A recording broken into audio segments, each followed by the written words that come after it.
Bank FD में हुए बड़े बदलाव। दोस्तों, भारतीय रिजर्व बैंक ने फिक्स्ड डिपॉजिट से संबंधित नियमों में कुछ महत्वपूर्ण बदलाव किए हैं। ये नियम 1 जनवरी 2025 से लागू हो गए। इन बदलावों का मुख्य उद्देश्य जमाकर्ताओं के हितों की रक्षा करना और बैंकिंग प्रणाली में पारदर्शिता बढ़ाना है। नए नियम मुख्य रूप से गैर बैंकिंग वित्तीय कंपनियों और हाउसिंग फाइनेंस कंपनियों पर लागू होते हैं। इन नए नियमों के तहत जमाकर्ताओं को अपनी एफडी को समय से पहले निकालने की अधिक सुविधा मिलेगी। साथ ही बैंकों और वित्तीय संस्थानों को जमाकर्ताओं को एफडी की परिपक्वता के बारे में समय पर सूचित करना होगा। इन बदलावों से जमाकर्ताओं को अपने पैसों का बेहतर प्रबंधन करने में मदद मिलेगी। वहीं आरबीआई के नए नियमों के अनुसार अब जमाकर्ता छोटी एफडी को आसानी से समय से पहले निकाल सकते हैं। 10,000 रुपए तक की एफडी को जमा करने के 3 महीने के भीतर बिना किसी ब्याज के निकाला जा सकता है। ये नियम छोटे निवेशकों के लिए बहुत फायदेमंद है, जो अचानक पैसों की जरूरत पड़ने पर अपनी एफडी तोड़ना चाहते हैं। बड़ी राशि की एफडी के लिए भी नियम में ढील दी गई है। अब जमाकर्ता अपनी एफडी का 50% हिस्सा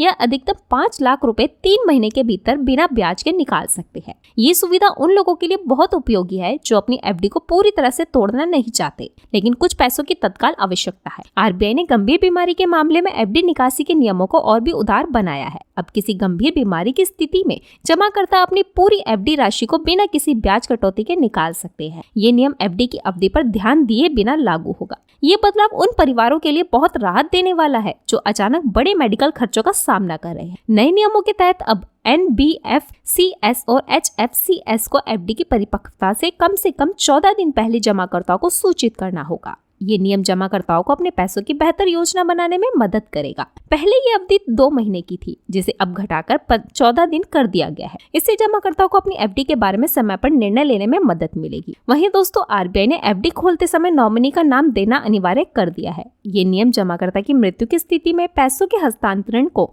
आसान बनाएगा। नॉमिनेशन से संबंधित कोई भी बदलाव लिखित रूप से करना होगा या बैंक या वित्तीय संस्थान को इसकी पुष्टि करनी होगी। वहीं आरबीआई ने क्रेडिट इंफॉर्मेशन अपडेट के नियमों में भी बदलाव किया है। अब बैंक और वित्तीय संस्थान हर 15 दिन में क्रेडिट जानकारी को अपडेट करेंगे। पहले ये अपडेट महीने में एक बार होता था। इस बदलाव से क्रेडिट स्कोर की गणना अधिक सटीक होगी और लोगों को लोन लेने में आसानी होगी। वहीं भारतीय स्टेट बैंक ने अपनी HDFC बैंक ने अपनी एफडी दरों में बढ़ोतरी की है। एसबीआई ने विशेष रूप से वरिष्ठ नागरिकों के लिए एफडी दरों में 10 आधार अंकों की वृद्धि की। वहीं HDFC बैंक ने बल्क डिपॉजिट पर रिटर्न को 5 से 10 आधार अंकों तक बढ़ाया है। ये बढ़ोतरी जमाकर्ताओं के लिए अच्छी खबर है, क्योंकि इससे उन्हें अपने निवेश पर अधिक रिटर्न मिलेगा। वहीं नए साल में यूपीआई और क्रेडिट कार्ड से संबंधित कुछ नियमों में भी बदलाव हुआ है। बॉब कार्ड ने अपने क्रेडिट कार्ड की शर्तों और सुविधाओं में कुछ बदलाव किए हैं। यूपीआई लेनदेन पर रिवार्ड पॉइंट्स की सीमा हटा दी गई है, जो पहले प्रति स्टेटमेंट साइकिल 500 पॉइंट्स तक सीमित थी। इसके अलावा एयरपोर्ट लाउंज एक्सेस के नियमों में भी बदलाव किया है।